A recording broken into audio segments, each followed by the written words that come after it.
नमस्कार, स्वागत है आपका। मैं हूं आपके साथ सुमित गुप्ता और आज हम आपको दिखा रहे हैं प्रधानमंत्री नरेंद्र मोदी की केदारनाथ यात्रा की हर एक तस्वीर। इस यात्रा से जुड़े हुए हर एक पहलू, हर एक तस्वीर, कितनी सौगातें आज प्रधानमंत्री यहां दे रहे हैं, दे चुके हैं।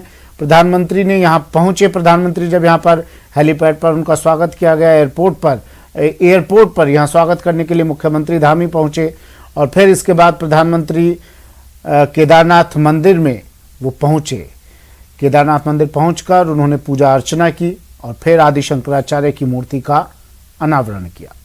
अब थोड़ी ही देर बाद प्रधानमंत्री नरेंद्र मोदी संबोधित करेंगे देश को, देश के लोगों को, और इस संबोधन में राजस्थान के लोग भी जुड़ेंगे, पुष्कर से भी लोग जुड़ेंगे प्रधानमंत्री के इस संबोधन में। आपको निरंतर भारतवर्ष के समग्र कल्याण रहने की शक्ति प्रदान की है। गरुड़ चट्टी में आपके द्वारा की गई साधना को कौन भूल सकता है, जब आप प्रतिदिन गरुड़ चट्टी से भगवान के दर्शन के लिए मंदिर आते थे। आज यहां माननीय प्रधानमंत्री जी द्वारा आदि गुरु शंकराचार्य जी की पुनः निर्मित समाधि और उनकी भव्य तथा दिव्य प्रतिमा को राष्ट्र को समर्पित किया गया है।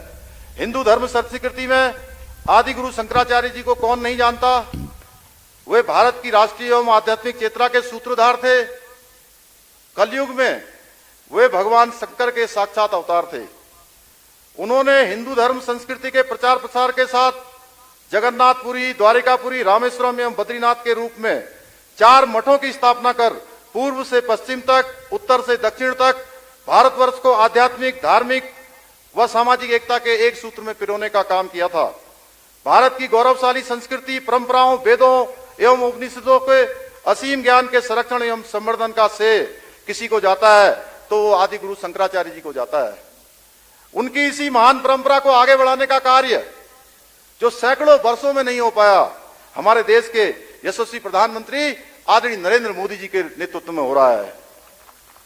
जहां आदि गुरु शंकराचार्य जी ने केदारनाथ मंदिर का जीर्णोद्धार कराया था, वहीं केदारनाथ धाम में ही अल्प आयु में देह त्याग कर मोक्ष की भी प्राप्ति की थी। इतनी कम आयु में इतने महान कार्य आदि गुरु शंकराचार्य जी कर सकते थे। 2013 की जब भीषण आपदा यहां आई थी, उस समय का दृश्य आप सब लोगों ने देखा था, आप सब उसको जानते हैं। आज उनकी समाधि भी पूर्ण रूप से इस आपदा में क्षतिग्रस्त हो गई थी।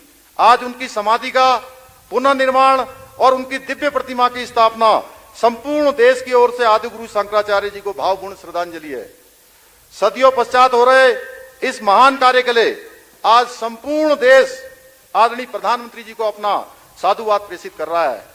श्री केदारनाथ धाम के पुनर्निर्माण एवं आदि गुरु शंकराचार्य जी की समाधि की पुनः स्थापना के लिए आदि गुरु जैसी ही जिजीविषा, संकल्प और धैर्य की आवश्यकता थी, जो माननीय प्रधानमंत्री जी के रूप में आज हमारे सामने परिलक्षित हो रही है।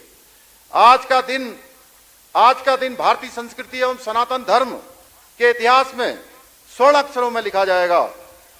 आज भी मुझे 2013 की जो भयानक त्रासदी का दौर है वो याद है। जब आप गुजरात के मुख्यमंत्री थे, आपने सर्वप्रथम उत्तराखंड की सहायता के लिए और केदारपुरी के पुनर्निर्माण के लिए आप आगे आए थे, आपने हाथ बढ़ाया था।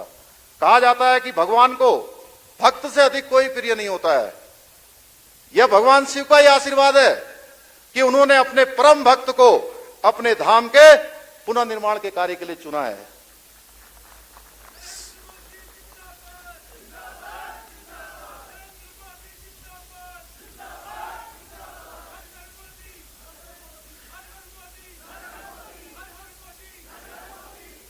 श्री केदारपुरी का पुनर्निर्माण आदरणीय प्रधानमंत्री जी का ड्रीम प्रोजेक्ट रहा है, जो कि आपके विजन, नेतृत्व एवं संकल्प का सर्वश्रेष्ठ उदाहरण है। ये बाबा केदार और देवभूमि के प्रति आपका विशेष अनुराग ही है, जिसके कारण से पिछले 5 वर्षों में सैकड़ों करोड़ रुपए के पुनर्निर्माण के कार्य केदारनाथ में हुए हैं। आपके निर्देशन में केदारपुरी में जहां प्रथम चरण में 225 करोड़ रुपए के कार्य पूर्ण हो चुके हैं, जिसका आज आपके द्वारा लोकार्पण होना है, वहीं 184 करोड़ रुपए के कार्य द्वितीय चरण में गतिमान है।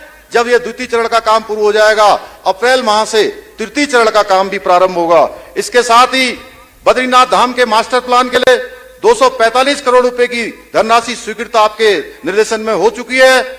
वहीं गंगोत्री या यमुनोत्री के लिए भी करोड़ों रुपए के कार्य स्वीकृत हो चुके हैं। यह इस बात का प्रमाण है कि हमारे प्रधानमंत्री जी जो कहते हैं, जो सोचते हैं, वही अंततोगत्वा करते हैं। यह सभी पुनर्निर्माण कार्य सिर्फ ईंट, बालू, पत्थर एवं इस्पात की संरचनाएं नहीं है, बल्कि एक स्वप्न दृष्टा व दूरदर्शी नेता के विजन को साकार प्रतिरूप है। चाहे वाराणसी में विश्वनाथ मंदिर परिसर का विकास हो या केदारपुरी के पुनर्निर्माण का कार्य हो, यह आदरणीय प्रधानमंत्री जी के संकल्प और मार्गदर्शन का परिणाम है। आदरणीय प्रधानमंत्री जी के नेतृत्व में आज भारत एक भारतीय संस्कृति का मान सम्मान एवं स्वाभिमान संपूर्ण विश्व के अंदर बढ़ रहा है तथा भारत विश्व गुरु के पद पर पुनः आरूढ़ होने के लिए तैयार हो रहा है। 21 जून को पूरे विश्व के अंदर मनाया जाने वाला, आयोजित किया जाने वाला अंतर्राष्ट्रीय योग दिवस इसका एक सर्वश्रेष्ठ उदाहरण है। एक भारत श्रेष्ठ भारत की परिकल्पना को साकार करते हुए आपने देश को नई दिशा प्रदान की है। देश में जो कार्य कभी नामुमकिन से प्रतीत होते थे, वो सारे के सारे आज पूर्णता की ओर बढ़ रहे हैं। चाहे वो राम मंदिर का मुद्दा हो, चाहे धारा 370 का मुद्दा हो, 3 तलाक का मुद्दा हो, या शक्तिशाली भारत के संपूर्ण विकास की बात हो, ये किसी से छुपा हुआ नहीं है। उत्तराखंड के प्रति